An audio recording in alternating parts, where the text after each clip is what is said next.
150. Important part.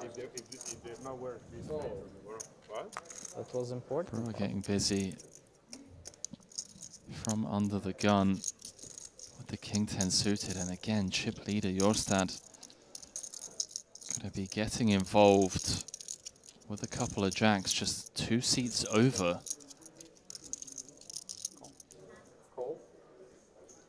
Opting to just call with players behind. On Pardo going to get out there in the big, so Brewer and Jorstad are going to lock horns. 2 good friends, obviously no friends at the poker table. No friends in the booth either. Wow, that's just shade, unnecessary shade. In this video for PokerNews.com, we get to witness 2 titans of poker battle it out in a $200,000 buy-in tournament at the final table. We get to see Chris Brewer, great friend of Poker Coaching. He has $18 million in live tournament earnings. He just might be one of the absolute best poker players in the world today. This hand's going to demonstrate why. He raises it up to $150,000 at $30,000, $60,000 out of his 40 big blind stack. Folds round to Espen Jorstad. I'm probably messing up his name, I apologize. He won the main event of the World Series of Poker. He opts to call with pocket jacks, which is perfectly reasonable. He has about 60 big blinds. Everyone else folds, and we head to the flop. Sweet. Head to the jack 9-8 board. And Brewer has flopped the second nut flush with Jorstad flopping top set. How about this for a dynamite flop? And with Brewer coming in with the under the gun open and now checking this flop, certainly Brewer can have a lot of hands like ace king, ace queen, but no clubs that may find some check calls but don't want to bet on this texture. And Brewer representing the weaker part of a pretty strong range from under the gun with the call. The flop comes jack of clubs, 9 of clubs, 8 of clubs, giving Chris Brewer the king high flush and Espen top set. Wow, what a board. This is a spot where Chris checks, and that might be surprising to some of you because you may think, don't you want to bet and protect your hand against sets and the ace high flush draw?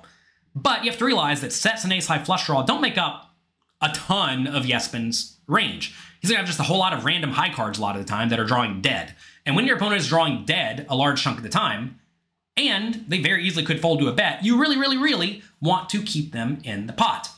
Also, we are at a final table of this $200,000 buy-in tournament. I'm not sure of the other stacks at the table, but as the shortest stack involved in any pot, you're going to want to do a ton of checking in general, because with a lot of your range, you don't want to play for all of your money. Like imagine Chris has ace jack here. Does he really want to get all of his money in 40 big blinds if there are 2 7 big blind stacks sitting at the table?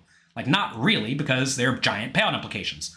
So for that reason, I think this is a pretty nice spot to check with a large chunk of your range. And Chris realizes that. He studied final table scenarios probably more than almost anyone in the world. So Chris does opt to check. Espen does go for a 110,000 bet into the 560,000 pot.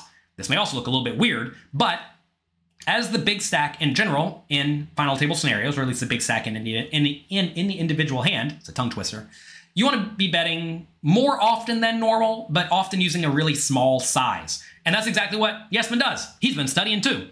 Back over to Chris. Like we talked about, he wants to keep Espen in with all of his bluffs. This is actually a pretty reasonable spot for Espen to bet the flop, bet the turn, bet the river, and put Chris in a nasty spot with all of his non-flush hands by the river.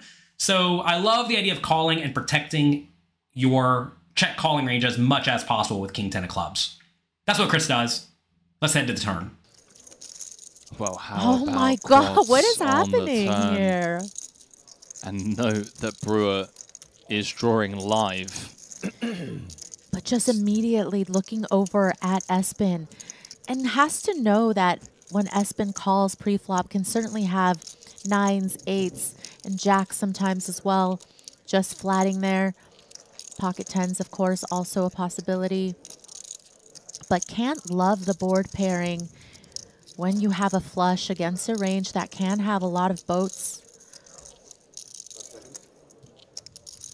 Buckle up, ladies and gentlemen. 670 in the middle. Quads on the turn for the chip leader. Action on Brewer. Drawing to the queen or 7 of clubs as he's checked over to Jorstad, who comes out firing with a size of 480,000. Immediate discomfort for Chris. Knows that Jorstad can 9s, 8s, jacks, perhaps jack 9 suited, as well as stronger flushes. Stronger flushes a concern as well, Maria. You know, maybe an ace 10, oh sorry, an ace 5, an ace queen of clubs. Yeah, early position. I think that ace queen of clubs can just flat the under the gun open.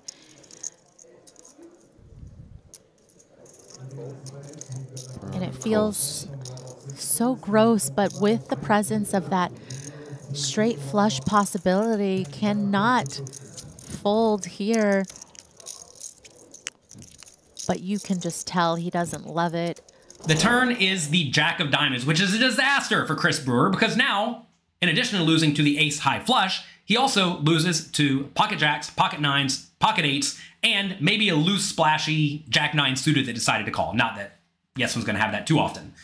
So Chris checks, as he's going to do with this entire range, and now Espen pulls out the big bet, 480,000 into the 670,000 pot.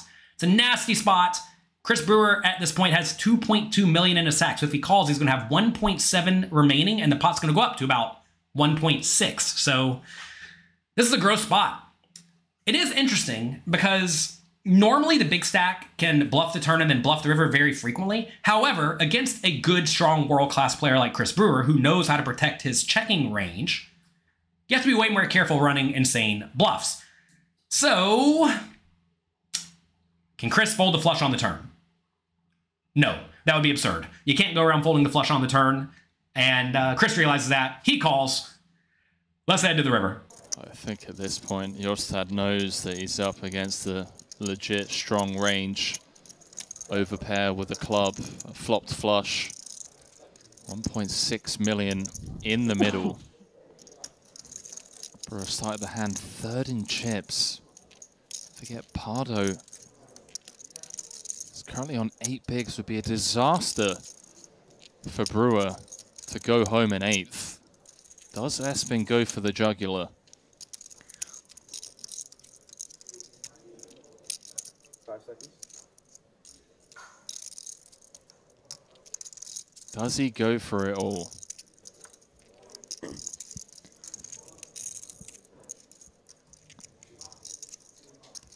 As you already mentioned, with Brewer calling that turn bet, Jorstad is going to give him some very strong holdings here, but also knowing that he covers so much of the board. Oh, crazy man. I flopped flush. Not often you hear Brewer. Beat value, but I don't know if I can fold. The river is the 5 of diamonds, a complete brick. Chris goes for the check. Espen puts it all in. Pot size shove. What else are they going to do? Let's see if Chris can find the super masterful fold. Immediately throws out all of his time extension chips, Maria. Has 17 time extension chips in front of him. I don't think I'm supposed to call it at the time. It's a really wild hand. 5 seconds. Just take the time banks. Don't have to tell me 5 seconds. I have infinite.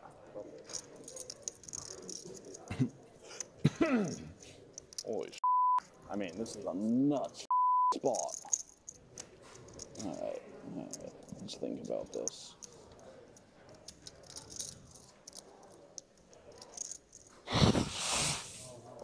A rare treat for the viewers around the world as we get to hear some of Brewer's thought process. Oh, you have some ace 10, ace queen of clubs. You don't have ace queen of clubs. You have some ace queen of clubs. It's probably the only nut flush you have, because you probably 3-bet low ones. Okay. Probably 3-bet jacks.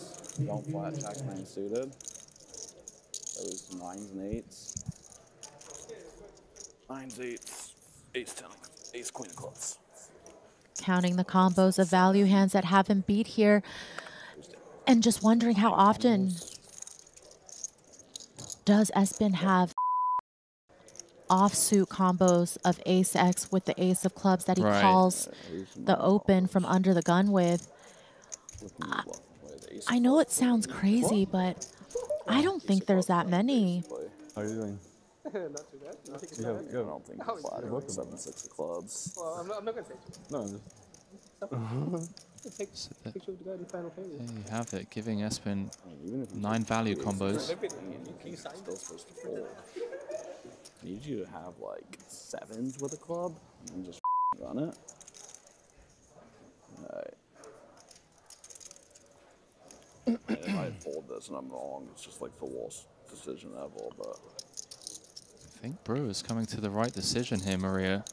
We just heard Chris Brewer list a bunch of hands that Espen could easily have that beat him. But what I want to know is what hands could Espen have that are bluffing or happen to be worse than the king-eye flush that are value betting? Take a second, think about it, and let me know down there in the comment section below.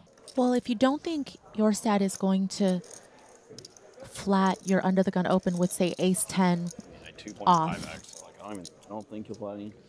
It's just so hard to have a bluff here. Exactly, and we'll only really have like ace jack off or ace queen off because he'll 3-bet ace king off. Call very, very unoften. But I am going to call sometimes.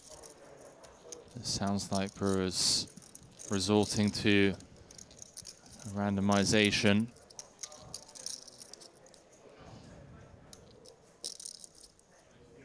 No, don't leave it up to chance. Just find the fold button, Brewer. You can do it. What's interesting? Just don't beat value. It's the club queen.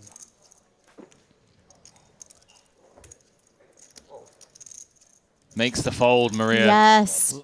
Lays down the king 10 of clubs and lives to fight another day, and he's going to look back on that one and give himself a real pat on the back. So he is still in this fight. That's an insane spot. Somehow, some way, Chris Brewer finds the fold. You want to know the analysis here? This is a situation where it's very, very easy to find the value bets that beat Chris Brewer. Everyone's going to shove a full house. Everyone's going to shove the ace-high flush. But would Espen, in this scenario, value shove a low flush, like 7-6 of clubs, if he even has that hand? There aren't that many combinations of those. And would he value shove a hand like ace-jack or king-jack? And I'm not so sure. I think those are very reasonable check-behinds on this particular board. So if he's not going to find the value shoves that the king-high flush beats every time, and he's always going to find the better value bets, now the question becomes, which hands would he logically bluff with? And would he bluff with those almost every time? I think if you gave Espen the ace of clubs with nothing else with it, he's probably going to bluff most of the time. The problem, though, is that he's not going to have ace of clubs king, because that's going to re-raise preflop. Ace of clubs queen could call, but may also just 3-bet preflop. Ace jack is 3 of a kind, right? And then ace 10, ace of clubs 10, is probably going to re-raise preflop or fold preflop against the early position raise. So Espen should really not have a whole lot of ace of clubs X. Notice he can't have the king of clubs X because the king is in Chris's hand. And could he have the queen of clubs? I mean, I guess he could have like king of hearts, queen of clubs. Maybe he takes ace with the queen of clubs and just runs it. But the queen's not a particularly great card to be bluffing off in this scenario. You'd much rather have the ace or maybe the king. So there aren't actually a ton of logical bluffs. And all of this put together makes Espen's range naturally very, very strong, I would think. However, we are at a final table, and Espen is highly incentivized to try to bluff it off and make Chris overfold because of the payout implications. But it's just really, really hard to find those bluffs here. So unless Chris thinks Espen's really getting after it, or potentially turning all sorts of hands into bluffs that you may not necessarily think he would, I think this is a spot where the fold is actually very reasonable. Now, would I, Jonathan Little, find the fold? I'd like to think I would, but I'm not sure. But Chris Brewer, literally one of the best players in the world, does make the fold, and he manages to save 30 big blinds and continue playing at the final table of this tournament. Excellent play by him. Great work. If you want to watch another setup hand where someone flops quads against aces in the Triton High Roller Series, we have that lined up for you. If you enjoyed today's video, do me a favor. Click the like and subscribe button below. Click the notification bell down there. Good luck. Have fun. And when you make a big fold, I hope it's right.